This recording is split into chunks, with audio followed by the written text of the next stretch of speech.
जोधपुर के पावटा सैटेलाइट अस्पताल में सिजेरियन डिलीवरी के बाद प्रसूताओं की तबीयत बिगड़ने का मामला सामने आया है।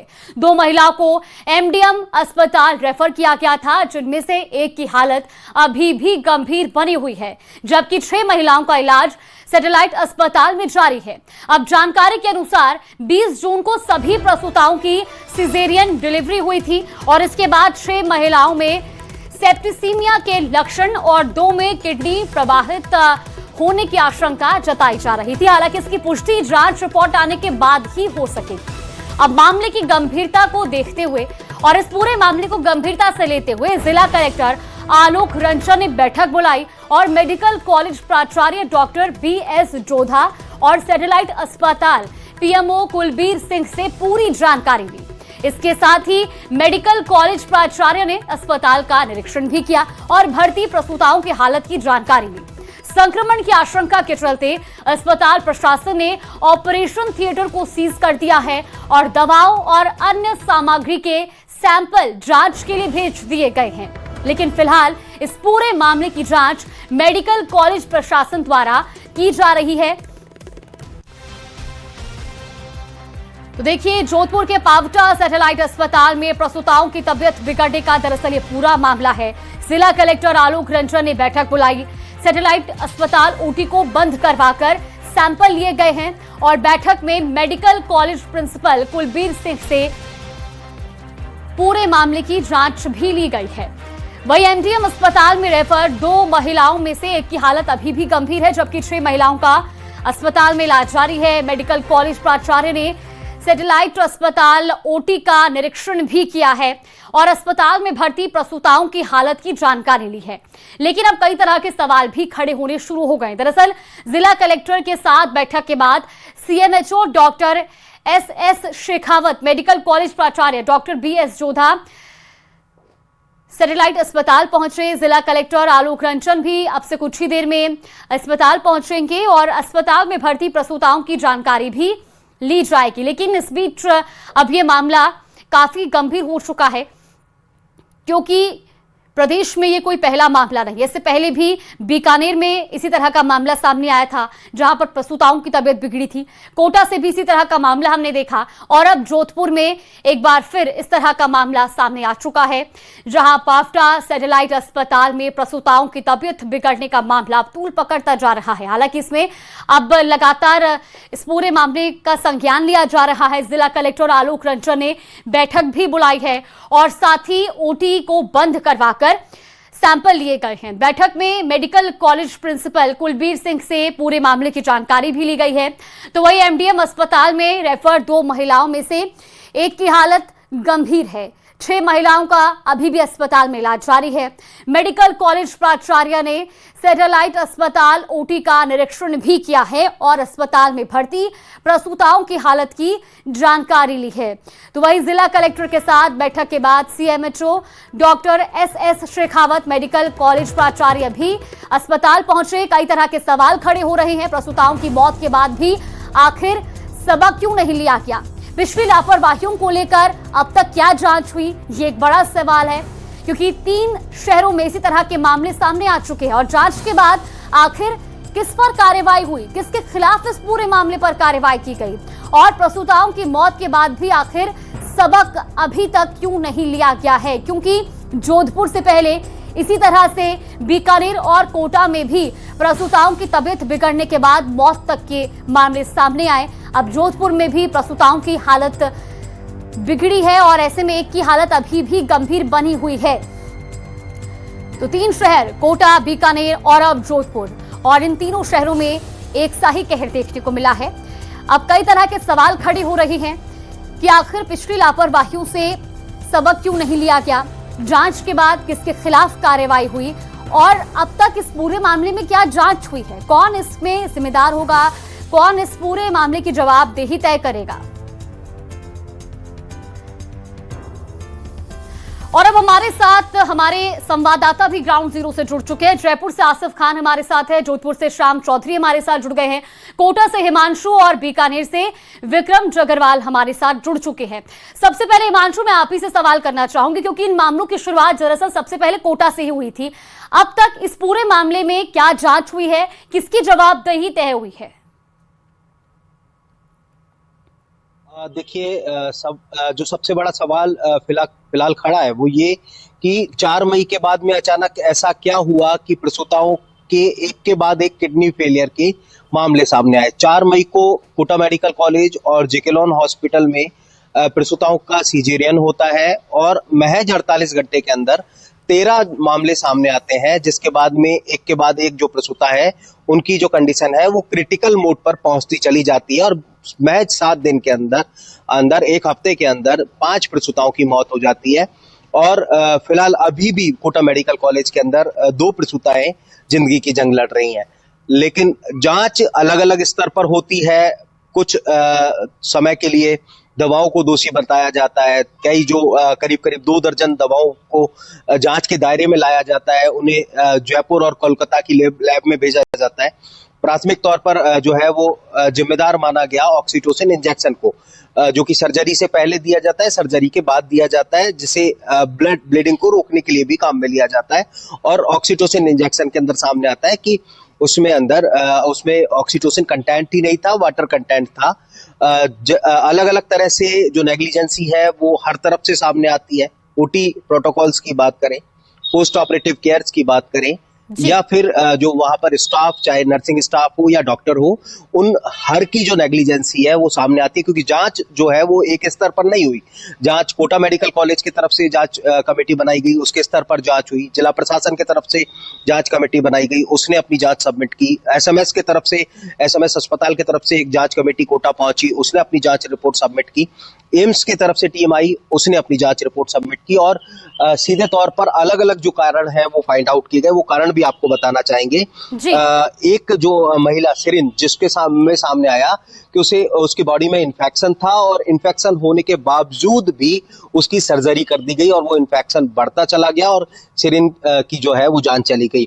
एक महिला में सामने आया कि शरीर के अंदर जो खून के थक्के हैं वो जम गए और जिसके वजह से फेफड़ों तक ये संक्रमण फैल गया और वो उसके लिए जानलेवा साबित हुआ। जो और प्रसूताएं हैं उनमें सामने आया कि ज्यादा जो ब्लीडिंग हुई और उसके बाद में हृदय संबंधी जो समस्याएं हैं उनके अंदर बाद में आ गई और उनकी जटिलता जो है, क्रिटिकलिटी जो है वो लगातार बढ़ती चली गई, जो उनके लिए जान का कारण बनी। जांच रिपोर्ट में ये भी माना गया कि अस्पताल के वार्डों में गंदगी और जो फंगस, जैसा कि जिसका जिक्र हमने किया कि जो प्रोटोकॉल्स हैं वो फॉलो नहीं हो रहे थे, साफ सफाई का ध्यान नहीं दिया गया, जो भी एक संक्रमण की वजह बना। एक रिपोर्ट में ये कंटेंट भी सामने आया कि मरीजों का जो ट्रीटमेंट चार्ट है, इलाज से जुड़ी हुई जो संपूर्ण जानकारियां, जिनका डाटा मेंटेन किया जाता है, जो भी पेशेंट अगर अस्पताल में भर्ती है, आईसीयू में भर्ती है, जिसका इलाज चल रहा है, जिसका सीजरियन हुआ है, उस डाटा को जो है वो मेंटेन नहीं किया गया।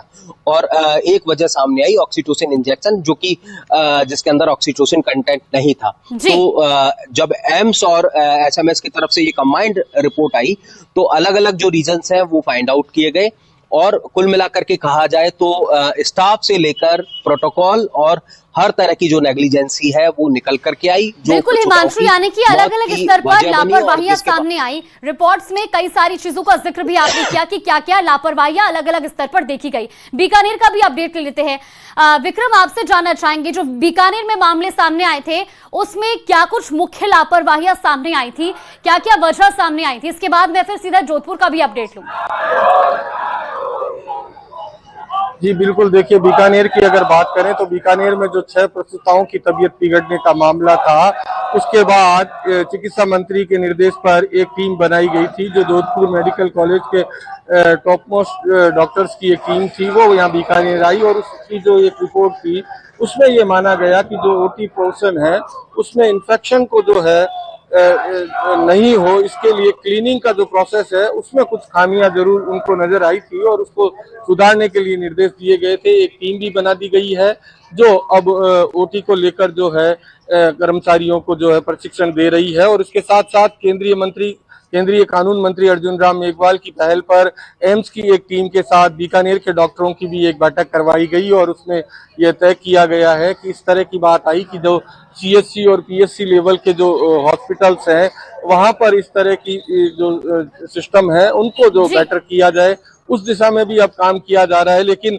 बात करें अगर बीकानेर की, तो बीकानेर में 6 प्रसूताओं में से 2 प्रसूताएं जो है वो उपचार के बाद अपने घर पहुंच चुकी हैं, लेकिन 2 की मौत हो गई है। अभी हम ठीक है, यानी कि बीकानेर में 2 प्रसूताओं को अपनी जान गंवानी पड़ी सिर्फ लापरवाही के चलते। अब जोधपुर का अपडेट ले लेते हैं। सीधा मैं आपसे जानना चाहूंगी श्याम, अभी क्या अपडेट है, कौन कौन वहां तक पहुंचा है इस पूरे मामले का संज्ञान लेने के लिए, और कुछ यहाँ पर नारेबाजी भी सुनाई दी, क्या हालात है फिलहाल वहां पर?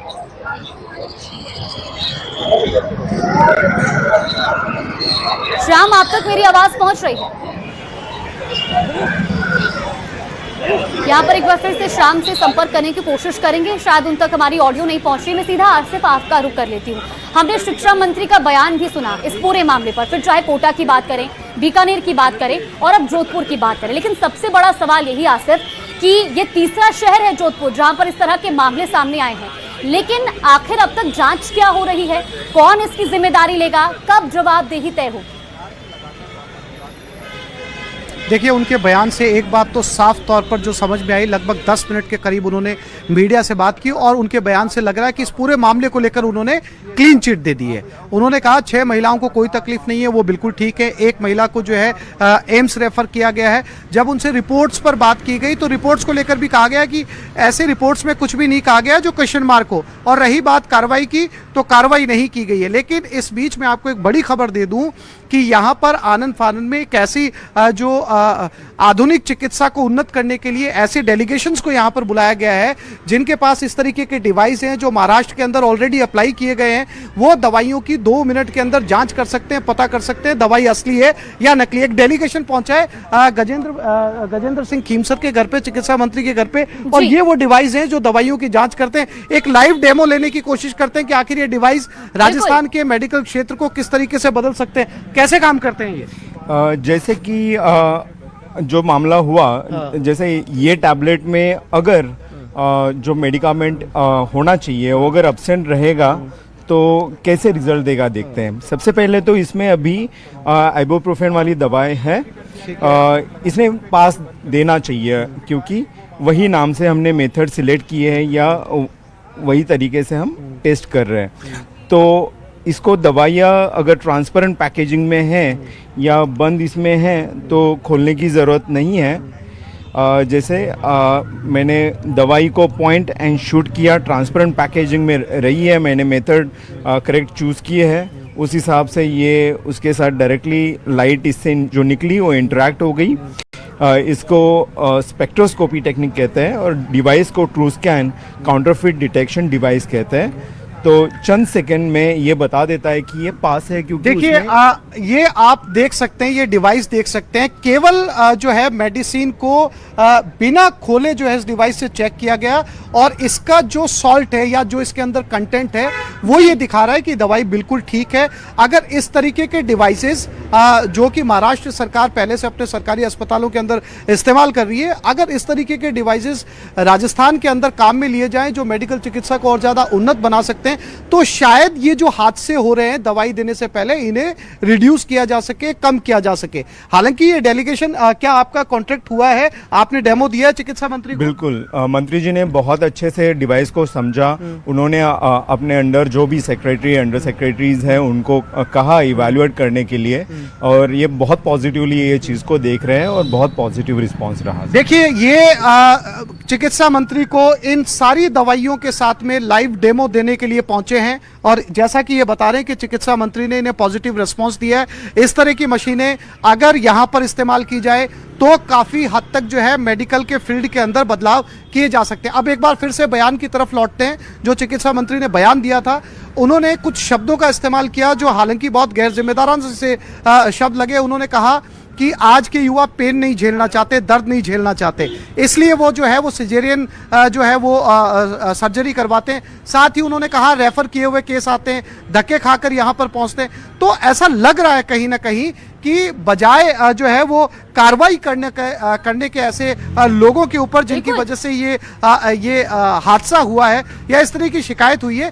तो कहीं ना कहीं लीपापोती जैसी जो चीजें हैं वो सामने आ रही। उन्होंने जिक्र भी किया, उन्होंने कहा 6 महिलाएं बिल्कुल जो है वो ठीक हैं, साथ ही साथ एक महिला को जो है एम्स रेफर किया गया है। उन्होंने जो कोटा मामले के अंदर रिपोर्ट दाखिल की गई थी उसको लेकर भी कहा कि उस रिपोर्ट के अंदर ऐसा कुछ भी नहीं था जिसकी वजह से जो है सवालिया निशान उठाए जाए। अब सवाल ये है कि आज जो जोधपुर में हुआ उसको लेकर कितने कर्मचारियों या कितने डॉक्टर्स को पर कार्रवाई होती है। हाइजीन की बात को उन्होंने बिल्कुल किनारे कर दिया, इन्फेक्शन वाली बात को उन्होंने बिल्कुल किनारे कर दिया। तो सवाल ये उठता है कि कोटा, बीकानेर, जोधपुर, आखिर लगातार शहर बदल रहे हैं, मामले नहीं बदल रहे, वही के वही केस सामने आ रहे हैं। इनके लिए जिम्मेदार है कौन, इसकी जिम्मेदारी लेगा कौन? इस सवाल का जवाब उन्होंने नहीं दिया, क्योंकि वो चिकित्सा मंत्री है, लास्ट अथॉरिटी है मेडिकल फील्ड की। अगर वो ये कहते हैं कि लोग जो है जब कहीं से उनका इलाज ठीक नहीं होता तब यहाँ पर आते हैं, आज के युवा पेन नहीं झेलना चाहते इसलिए बिल्कुल आसिफ, और ये काफी गैर जिम्मेदाराना बयान भी है,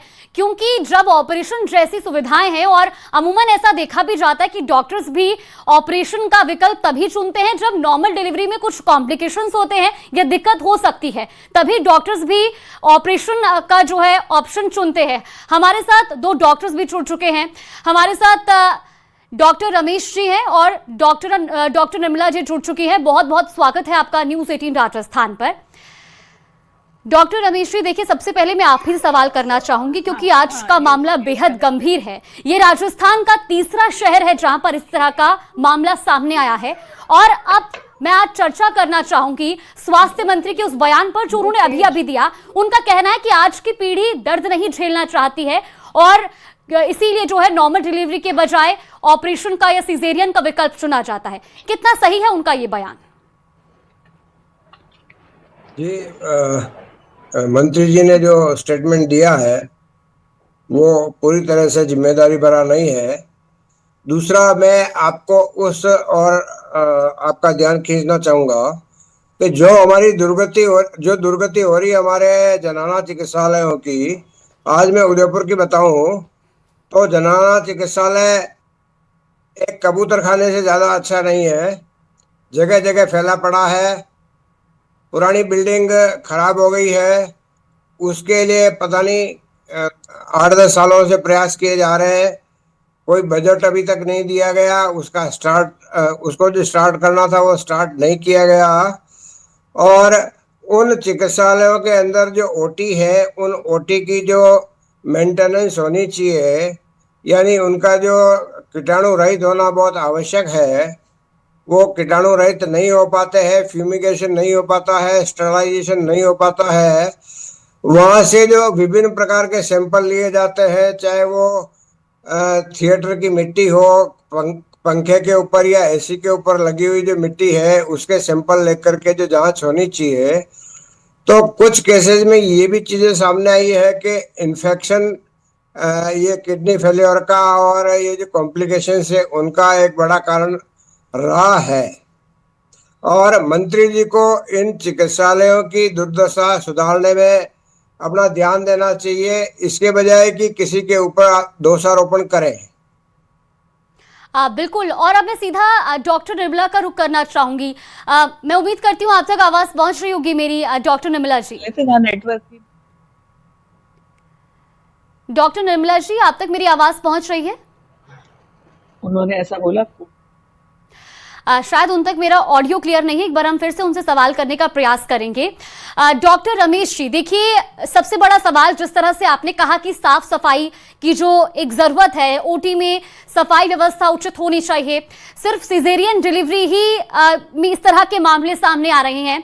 इसके अलावा क्या दवाइयों को लेकर के भी जो सवाल उठाए जा रहे हैं, क्योंकि इससे पहले जब कोटा और बीकानेर का मामला सामने आया था तो जो दवाइयां इस्तेमाल की जाती हैं या जो इंजेक्शन लगाए जाते हैं उनके भी सैंपल लिए गए थे। क्या ये भी एक बड़ी वजह हो सकती है इस तरह के मामलों में?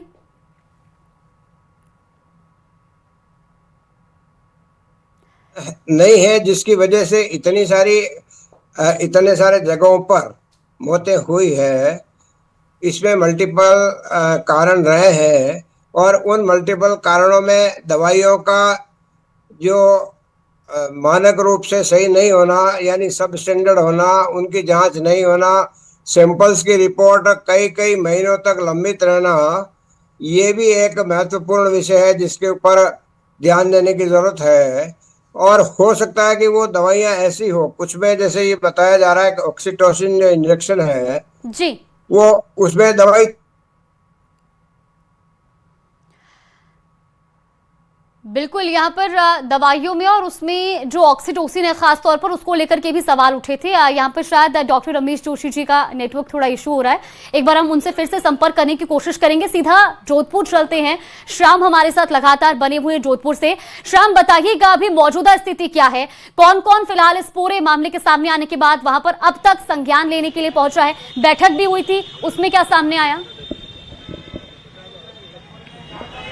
जी बिल्कुल, शनिवार को 8 प्रसूताओं की हालत बिगड़ने के बाद जिला कलेक्टर ने अभी medical college principal BS Jodha, CMHO Surendra Singh Shekhawat, PMO सहित मेडिकल अधिकारियों की बैठक ली और पूरे मामले को लेकर इनकी जानकारी भी ली थी कि क्या है इस घटना के पीछे, क्या कारण रहा, आखिर क्या रीजन रहा कि एक साथ 8 प्रसूताओं की हालत बिगड़ी है।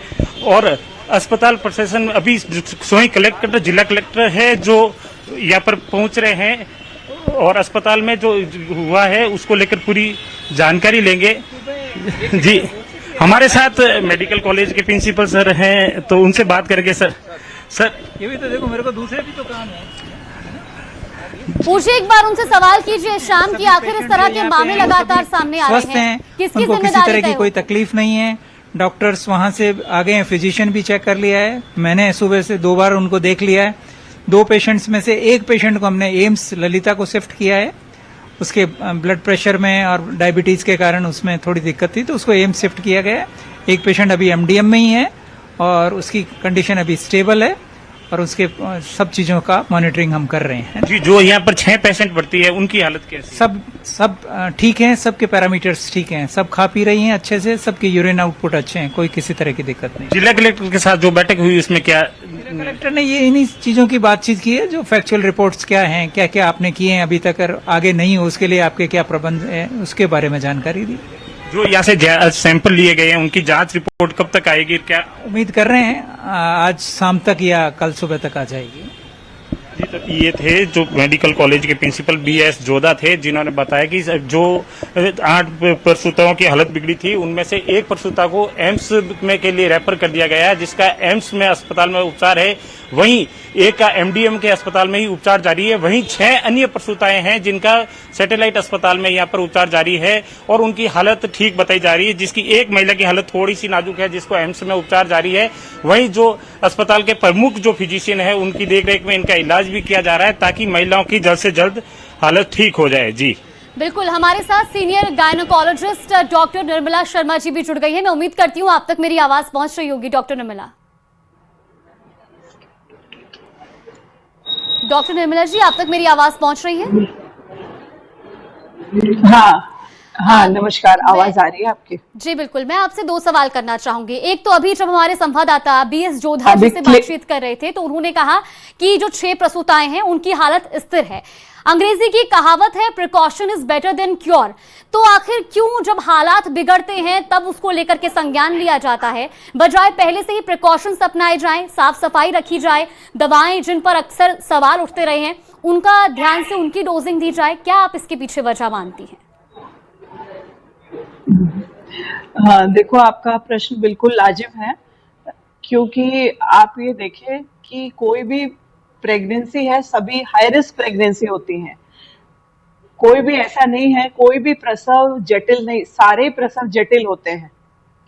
तो इसलिए मैं आपसे ये कहना चाहती हूँ कि जो हमारे एंटीनेटल केयर है वो ज़्यादा अच्छी हो, जैसे कि मेल न्यूट्रिशन मरीज में ना हो। शुरू में ही जब हम उनका एंटीनेटल चेकअप करते हैं उसमें हमें ब्लड प्रेशर, उसका शुगर, उसका हीमोग्लोबिन और भी कोई रिस्क फैक्टर्स हो पहले आइडेंटिफाई हो जाए। वो रिस्क फैक्टर के हिसाब से ही पेशेंट अलग अलग हायर सेंटर पे शुरू में ही रेफर हो जाए जहां उनका शुरू से अच्छा इलाज हो। अब जब मेडिकल कॉलेजेस हैं वो टर्शरी केयर सेंटर्स हैं जहां पर जो पेशेंट आ रहे हैं वो हाई रिस्क पेशेंट आते हैं, जी। 40 से 50%। उनको ऑलरेडी पता होता है कि उनकी जटिलताएं ज्यादा हैं, फिर भी डॉक्टर अपनी पूरी निगरानी से सबसे अच्छे तरीके से इलाज करता है। हर में पूरा का पूरा स्टैंडर्ड प्रोटोकॉल लागू होता है और वही किया जाता है। हर चीज का एक एक ध्यान रखते हुए भी देयर आर फ्यू कॉम्प्लिकेशंस, जैसे कि अभी अपन देखें इस सिनेरियो में सबसे ज्यादा जो बात निकल के आई है वो हाई बीपी की है। यूं भी हम देखें तो आजकल ब्लड प्रेशर छोटे छोटे 20 साल, 25 साल, 15 साल में भी हाइपरटेंशन हो रहा है। और यदि माँ गर्भवती है जो कि 17, 18 और 20 साल के अंतर्गत आ रही है और ब्लड प्रेशर बढ़ रहा है, तो यह अत्यंतिक जटिल प्रक्रिया में आ जाती है, जिसे हम प्री एक्लेम्शिया या एक्लेम्शिया बोलते हैं। एक्लेम्शिया में दौरे झटके आने लगते हैं और प्री एक्लेम्शिया में पैर में सूजन है, बीपी हाई है और कभी भी दौरा झटका आ सकता है। ऐसे में बॉडी के सारी बायोकेमिस्ट्री डिस्टर्ब हो जाती है। ऑलरेडी लिवर एंजाइम बढ़ जाते हैं, रीनल फंक्शन कम हो जाते हैं और ऐसे में प्रसव की प्रक्रिया चालू हो जाए तो अत्यंत जटिल माहौल में हमें उस प्रसूता को भी निकालना है, बच्चे को भी स्वस्थ देना है। जी। इसी जगह मैं एक चीज आपको बता दूं, जैसे ही प्रसव होता है इसमें बच्चा जहां पर मृत है, ऑलरेडी मृत आया है हमारे पास, उसमें जटिलताएं 25% और बढ़ जाती हैं, जिसको हम इंट्रा यूट्राइन डेथ कहते हैं। इस इंट्रा यूट्राइन डेथ में ब्लड का पूरा कोएगुलेशन प्रोफाइल, जिसको कि आप कह सकते हैं ब्लड का स्वतः ही थक्का बनना, कहीं भी ब्लड का रिसाव हो, नेचुरल प्रोसेस है, थक्का बन जाता है। लेकिन जब पेशेंट डीआईसी में एंटर करता है, जो कि बहुत ज्यादा, जो बच्चा अंदर पेट में मृत है, तो उसमें डीआईसी के चांसेस 15 से 20% बढ़ जाते हैं। अब इसमें स्वतः ही बॉडी में थक्के बनने लगते हैं और डीआईसी एंटर करते ही छोटे छोटे कोएगुलेट, जो कि ब्लड वेसल के द्वारा किडनी में, लिवर में, ब्रेन में ये चले जाते हैं और उस ऑर्गन के फंक्शन को ऑल्टर कर देते हैं। ये सब मामले इसी से एक चेन से जुड़े हुए हैं। वो चेन करते करते कुछ मरीजों में सीरियसनेस आती है, जिससे कि हम और आप सभी जने व्यथित हो रहे हैं कि प्रसूता का मूत्र नहीं आ रहा, रीनल फेलियर में चली गई। और एक बार पेशेंट रीनल फेलियर में जाती है तो उसके कॉम्प्लिकेशंस और बढ़ते जाते हैं, मल्टी ऑर्गन फेलियर में जाती है। तो यानी कि कुल मिलाकर इसके पीछे कई सारी वजहें हैं। लेकिन मैं उस बयान को लेकर के भी आपसे रिएक्शन लूंगी जो स्वास्थ्य मंत्री की ओर से दिया गया, लेकिन उससे पहले एक बार बीकानेर का रुख कर लेते हैं। संवाददाता विक्रम लगातार हमारे साथ बने हुए। विक्रम, कोई अपडेट है अभी तक? कुछ हलचल देखने को मिल रही है तस्वीरों में पीछे?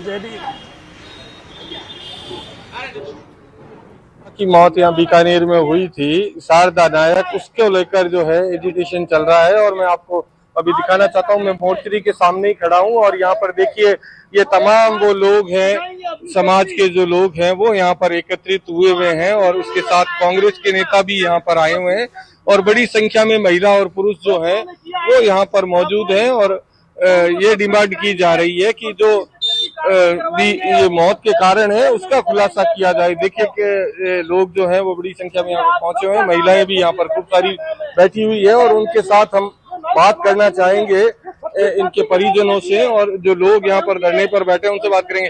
जी सीताराम जी, क्या मांग है, किस लिए बैठे हैं? देखिए, पीबीएम प्रशासन में आज लगातार पिछले 3 दिनों में 2 प्रसूताओं की मृत्यु हो गई और यहाँ डॉक्टरों की गंभीर लापरवाही है। एम्स की जो टीम थी उन्होंने भी यहाँ संक्रमण जैसा माना और हमारे बीकानेर के अलावा जोधपुर, कोटा के भी ये हालात है। आज से 2 दिन पूर्व प्रीति नाइक की यहाँ मृत्यु हो गई थी और कल शारदा नाइक की मृत्यु हो गई। तो हम लोग यहाँ आज पीड़ित परिवार के साथ धरने पर बैठे हैं। जब तक इस पीड़ित परिवार के साथ न्याय नहीं होगा, जब तक इस मौत का खुलासा नहीं होगा, तब तक हम यहाँ इस धरने पर डटे रहेंगे और यहाँ के जो सुप्रिटेंडेंट है और चेयरमैन है उनको यहाँ से बर्खास्त नहीं करेंगे, यहाँ से हटाएंगे नहीं, तब तक हम लोग इसी तरीके से मौके पर बैठे रहेंगे। पीड़ित परिवार के साथ हम कंधे से कंधा मिला करके संघर्ष करेंगे।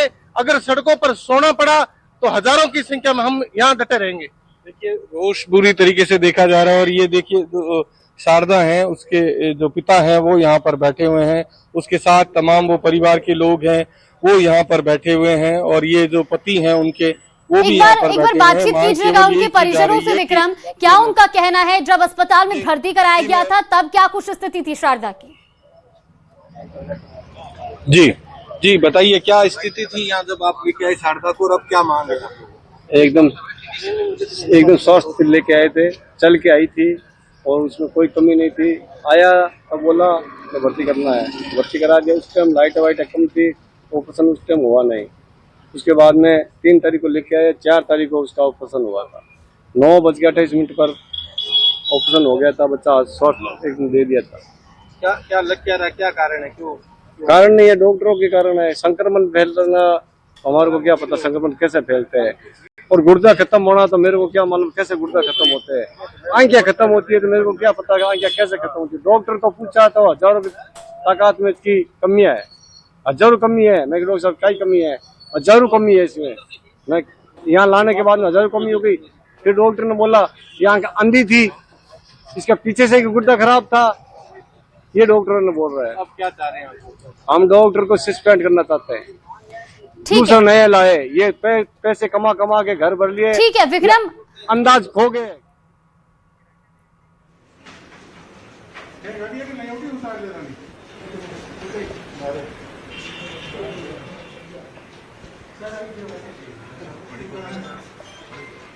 श्याम हमारे साथ लगातार जोधपुर से बने हुए हैं। श्याम, जरा अपडेट दीजिएगा, अभी किस तरह की हलचल देखने को मिल रही है? अस्पताल में कोई पहुंचा है क्या? जी बिल्कुल, अभी जो इस पूरे मामले को लेकर जिला कलेक्टर आलोक रंजन है जो यहाँ पर मौके पर पहुंचे हैं। बांगड़ ये जो अस्पताल सैटेलाइट अस्पताल है इसका निरीक्षण कर रहे हैं। साथ ही जो प्रसूताएं हैं उनसे भी मुलाकात कर उनकी हालत के बारे में जानकारी लेंगे।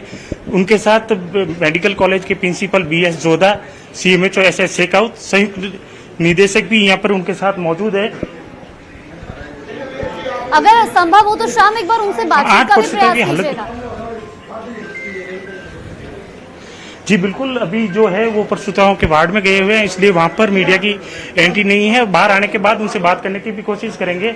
ये जो है 6 प्रसूताएं यहाँ पे सैटेलाइट अस्पताल में भर्ती है, वहां पर जिला कलेक्टर आलोक रंजन पहुंचे हैं और वो उनसे जानकारी लेंगे उनकी हालत क्या है। साथ ही जो चिकित्सा अधिकारी है, PMO है, उनसे भी इस पूरी घटना को लेकर भी जानकारी लगेगी कि आखिर इन 8 प्रसूताओं की हालत क्यों बिगड़ी, इसके पीछे क्या कारण रहे। जो लैब है उसको फिलहाल बंद कर दिया गया है, उसकी भी जांच के सैंपल भेजे गए हैं। श्याम, आपके आसपास कुछ लोग भी मौजूद हैं, क्या ये उन प्रसूताओं के परिजन हैं? और अगर हैं तो जरा उनसे बातचीत कीजिएगा, किस हालत में लेकर आए थे, फिलहाल कुछ अपडेट उनको मिली है अंदर से? जी अभी तक जो यहाँ पे बैठे हैं वो उन प्रसूताओं के परिजन तो नहीं है, लेकिन दूसरी प्रसूताओं के परिजन है। बताया जा रहा है कि उनको जो प्रसूताएं हैं उनको 18 तारीख के आसपास यहाँ पर भर्ती कराया गया था और 20 तारीख को उनका यहाँ पर सिजेरियन ऑपरेशन हुआ था और ऑपरेशन के कुछ समय बाद ही 8 ही प्रसूताओं की हालत बिगड़ गई थी। हालत बिगड़ने के बाद जो प्रसूताएं हैं उन्हें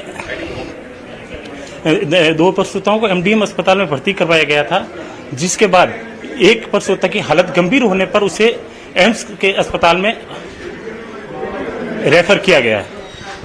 चलिए, बिल्कुल कुछ अपडेट हो, कुछ वहाँ पे हलचल देखने को मिले तो आपसे आगे अपडेट लेंगे। शाम, हम लगातार हमारे डॉक्टर्स जो यहाँ पे हमारे साथ मौजूद है बातचीत के लिए, उनसे भी अपडेट ले रहे हैं। देखिए, senior gynaecologist doctor Nirmala ji, मैं सीधा आपका रुख करना चाहूंगी, क्योंकि जिस तरह से अभी हाल ही में हमने बयान भी सुना था स्वास्थ्य मंत्री का, उनका कहना था कि जो आज की पीढ़ी है वो दर्द नहीं सहन कर पाती है या दर्द नहीं सहन करना चाहती है, इसीलिए ऐसे मामले आते हैं।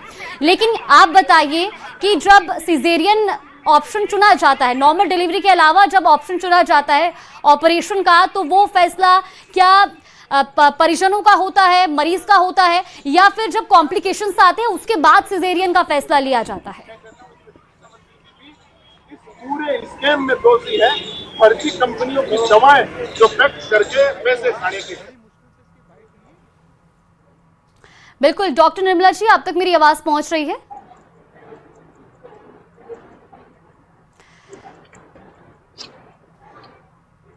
प्रसव एक नॉर्मल प्रक्रिया है और जी मैं जवाब दूं मैडम? जी बिल्कुल जी। हाँ, प्रसव एक नॉर्मल प्रक्रिया है मैडम।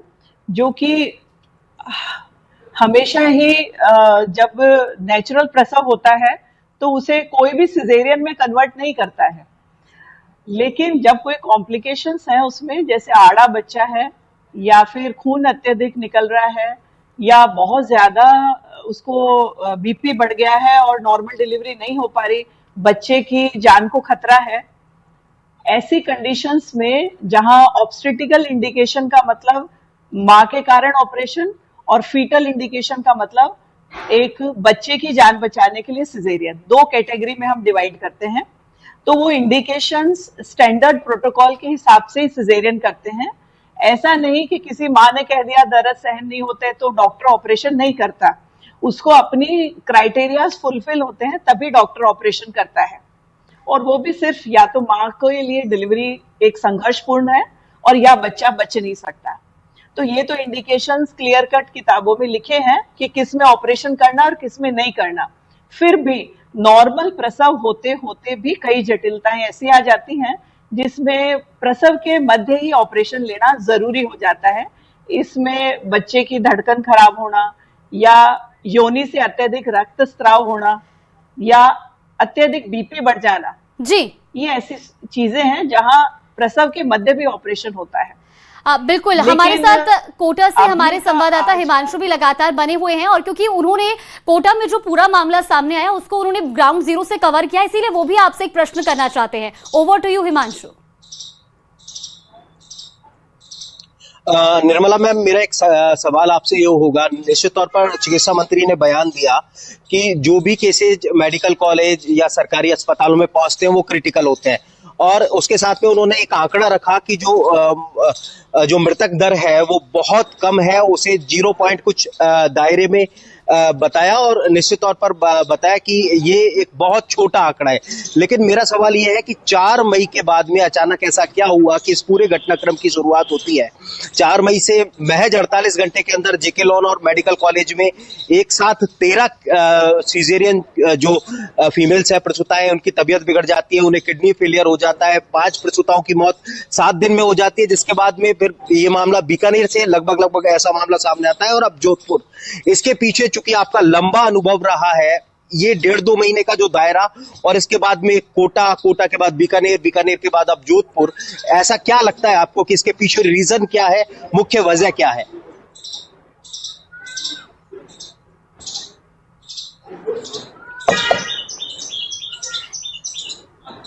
जी बिल्कुल, मेरे से निर्मला, पूछा आप ही से सवाल है। जी बिल्कुल, आप ही से सवाल। जी हाँ, जी।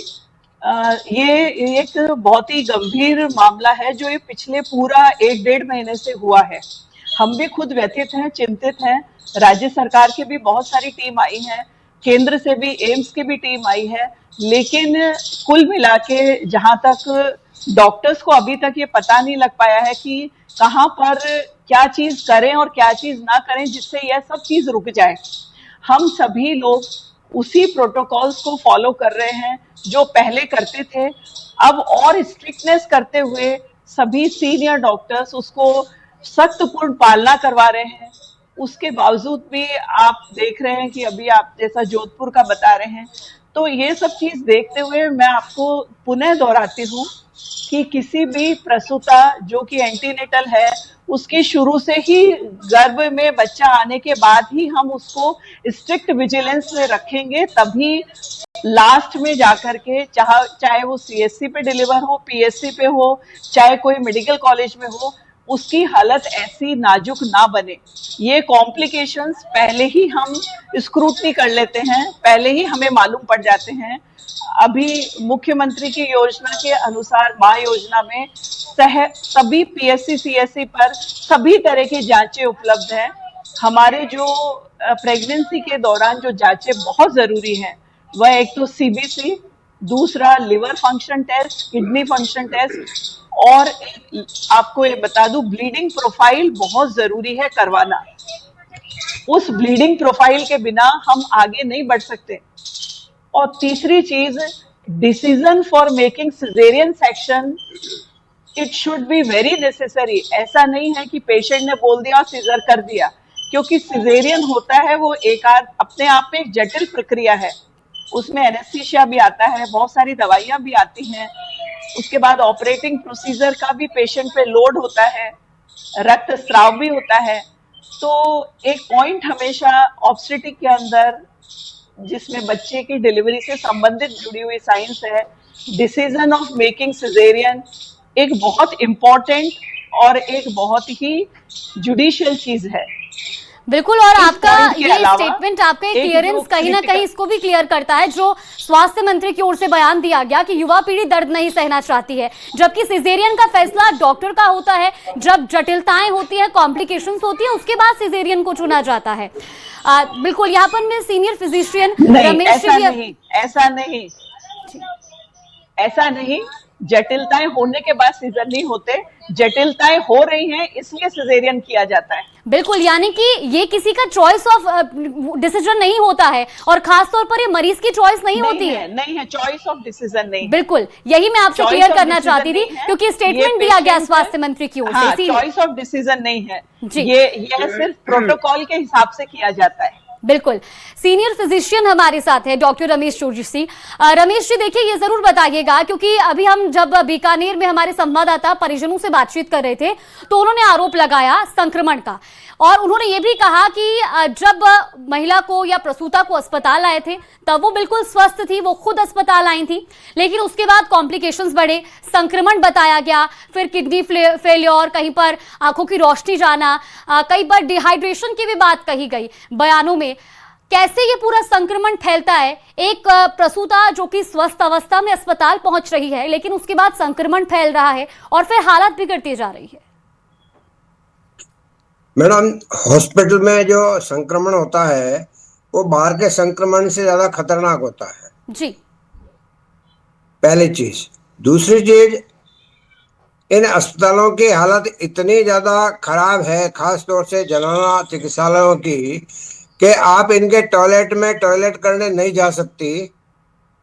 इतने गंदे ये रहते हैं, इनको मेंटेन नहीं किया जाता है।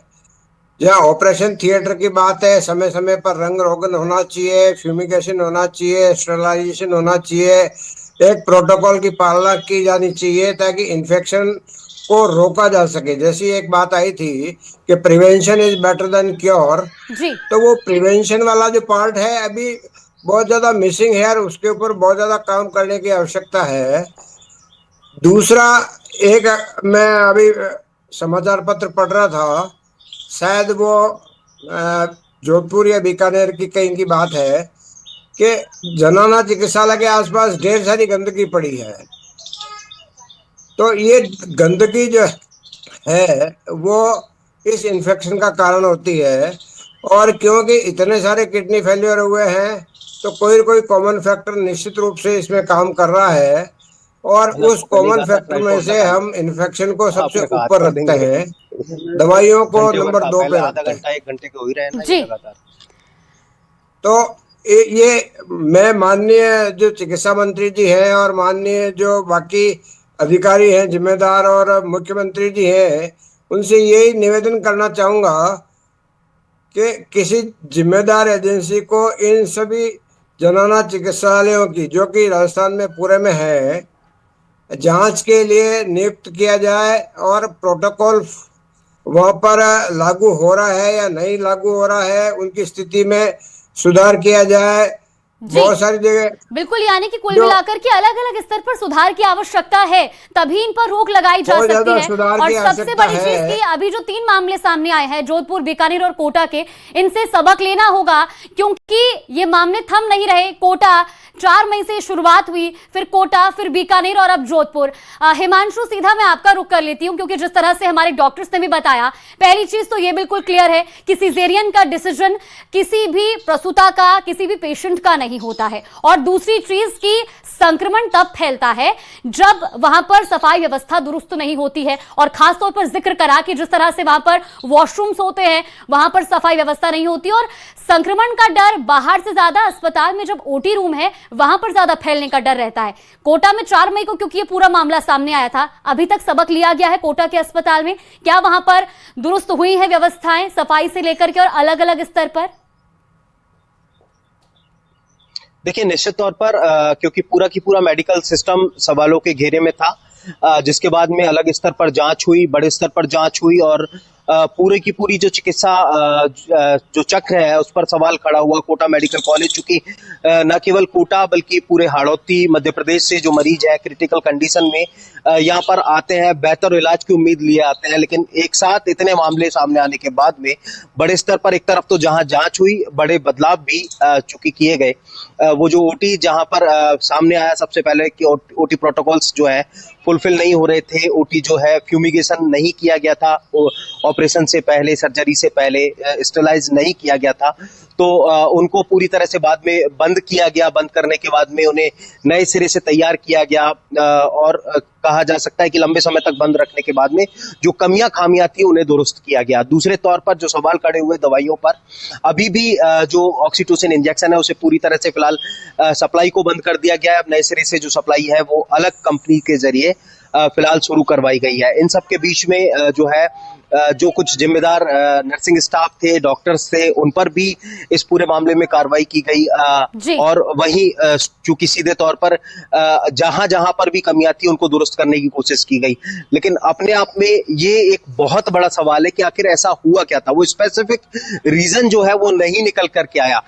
दूसरी बड़ी बात यह कि कोटा से जिस तरह से मामले सामने आए उसके बाद में कुछ समय बाद बीकानेर, फिर उसके बाद में जयपुर, यही सवाल मेरा निर्मला जी से भी था कि आखिर एक साथ एक के बाद एक शहर दर शहर एक ही तरह के मामले, एक ही तरह के केसेस, सीजेरियन डिलीवरी, प्रसूता और उनमें इन्फेक्शन और किडनी फेलियर, चूंकि सारी चीजें जो है वो आपस में कनेक्ट है और वही जो चीजें निकल करके आ रही है, तो निर्मल वो एक ने अपने आप में एक बड़ा सवाल है जिसका जवाब फिलहाल स्पष्ट तौर पर नहीं निकल करके आ पा रहा। हिमांशु, और सबसे बड़ी चीज की एक तो स्पष्ट वजह नहीं हुई है और दूसरा कि आखिर कार्रवाई अब तक किस किस पर हुई। मैं लौटूंगी आप सभी के पास, इसी बीच एक बड़ा अपडेट आपको साझा करते। दरअसल जोधपुर में प्रसूताओं की तबीयत बिगड़ने का मामला और इस पूरे मामले पर अब बीजेपी प्रदेश अध्यक्ष मदन राठौड़ का बयान सामने आया है। उन्होंने कहा है कि ये बात चिंताजनक है और मामले की जांच चल रही है, लापरवाही बर्दाश्त नहीं की जाएगी, घटना दुर्भाग्यपूर्ण है और व्यवस्था को चाक चौबंद किया जाएगा। तो ये बड़ा बयान दिया गया है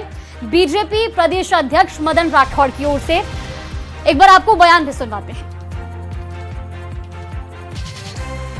ये बात थोड़ा सा चिंताजनक है, उसकी जांच भी चल रही है और ये लापरवाही किसी भी प्रकार की हुई है तो दोषी को दंडित करेंगे और इस व्यवस्था को एकदम चाक चौबंद करेंगे ताकि ये पुनरावृत्ति नहीं होने पाए। हम गंभीर हैं इस विषय के प्रति और ऐसा दुर्भाग्यपूर्ण नहीं होना चाहिए। देखिए, बयान सुन रहे थे आप बीजेपी प्रदेश अध्यक्ष मदन राठौड़ का। उन्होंने इस पूरे मामले पर जो है चिंता जताई है और उन्होंने कहा है कि इस व्यवस्था को चाक चौबंद किया जाएगा। लेकिन बड़ा सवाल यही कि आखिर कब कार्रवाई होगी, किस पर कार्रवाई होगी, क्योंकि मामले की जांच चल रही है, लेकिन लापरवाही किसकी है, जवाबदेही किसकी है, ये अभी तक तय नहीं हो पाया है। विक्रम, जरा आप बताइएगा, अभी तक बीकानेर में जिस तरह से पूरा मामला सामने आया, 2 प्रसूताओं की मौत भी हो चुकी है, अभी तक किसकी लापरवाही सामने आई है? क्या कोई कार्रवाई की गई है किसी भी स्तर पर, किसी पर भी?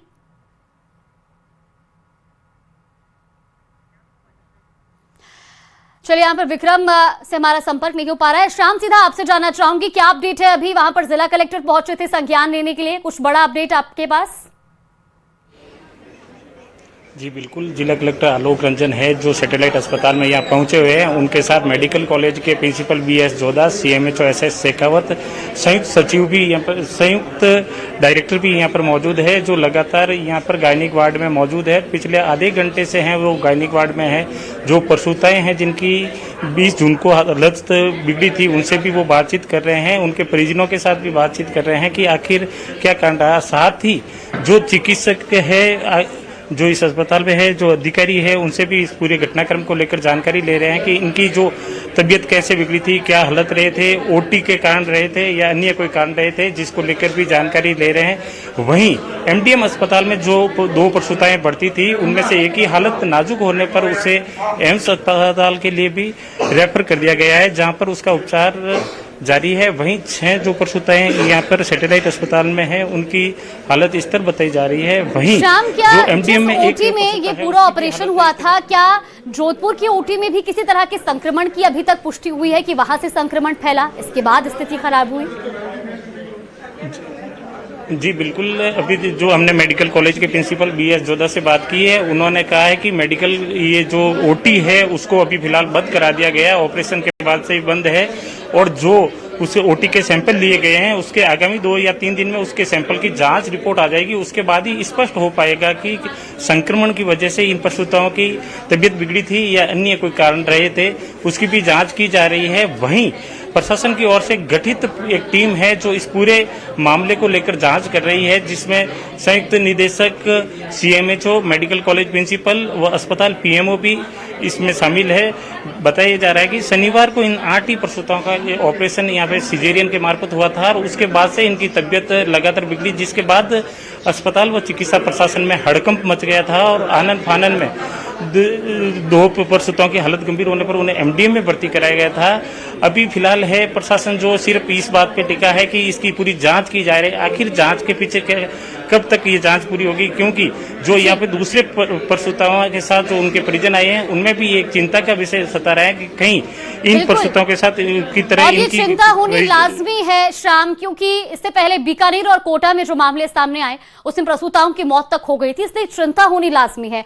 रमेश जी, मैं सीधा आपका रुख करना चाहूंगी, क्योंकि जिस तरह से डॉक्टर निर्मला ने बताया कि जटिलताएं नॉर्मल डिलीवरी में भी कई बार आ जाती है, लेकिन अभी जो मामले सामने आए हैं, कोटा में भी सिजेरियन के बाद प्रसूताओं की किडनी फेलियर, बीकानेर में सिजेरियन के बाद 6 महिलाओं की किडनी फेल, और अब यही मामला जोधपुर में जहां पर सिजेरियंस में ही ऐसे मामले सामने आ रहे हैं। आखिर सिजेरियन केसेस में ही इस तरह के जो मामले बिगड़ रहे हैं वो क्यों? एक तरह का ऑपरेशन है और उस ऑपरेशन के लिए बीमार का फिट होना जरूरी है, लेकिन प्रेशर इतना रहता है बीमारों का कि हमें इमरजेंसी में ऑपरेशन करने पड़ते हैं और वो ठीक से महिला डायबिटीज के हिसाब से फिट है, बीपी के हिसाब से फिट है या अन्य प्रकार से फिट है, उसका पर्सनल हाइजीन ठीक है। अगर ये सब नहीं है तो चांसेस, क्योंकि ओटी के अंदर उसके पेट को खोला जा रहा है, बच्चे को डिलीवर कराया जा रहा है और उस पेट को वापस टांके लगा करके बंद किया जा रहा है। ये जो सारी प्रक्रिया है ये इन्फेक्शन, बिल्कुल, यानी कि यहाँ पर पूरी प्रक्रिया पर भी सवाल उठते हैं और अलग अलग स्तर पर इसकी जो लापरवाही है वो भी सामने आ रही है। फिलहाल देखना ही होगा कि आखिर कब लापरवाहों पर जो है कार्रवाई की जाती है और कब आखिर ये मामले थमते